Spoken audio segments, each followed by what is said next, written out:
पुराने तो पुराने जख्मां वास्ते जेड़े आराम नहीं आंदा, बिगड़े तिगड़ियां वास्ते तुहानू एक नुस्खा दसदे हां ते इंशाअल्लाह ताला वो शफा ही शफा ओहदे विच। जेड़ा कई दफा एवें हुंदा भी जख्म हो जांदा, वध जांदा, गांह गांह तुरया जांदा, वो जख्म नू खत्म करेगा।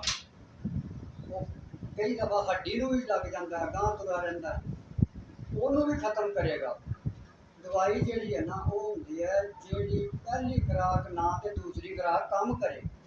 जिहड़ी महीना खांदे रहो या महीना इस्तेमाल करते रहो काम ना करे तो उसका फायदा कोई नहीं। वो साल भी खांदे रहो तो वो काम नहीं करेगी।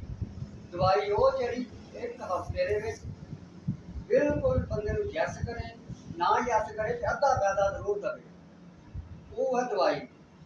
ते नुस्खा होवे लख दा ते उन्हें ते काम करना ही करना।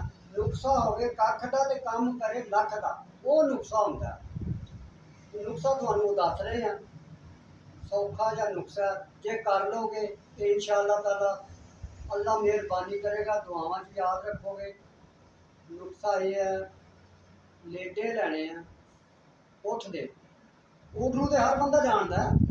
ओहदे लेडे लैने हैं, लेडियां दे उत्ते बारिश ना पई होवे, खुशक होण, बारिश तो बचे हो तो खुशक हो, ना खुशक हो तो धुप्पे रख के आप खुशक कर लो।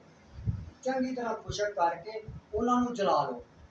और जो जलाओगे ना तो चिमटे नाल गरम गरम ही जो थोड़ा जा तेल लै लेना, तिलों का, तिलों के तेल के उन्होंने सुट्टी जाना।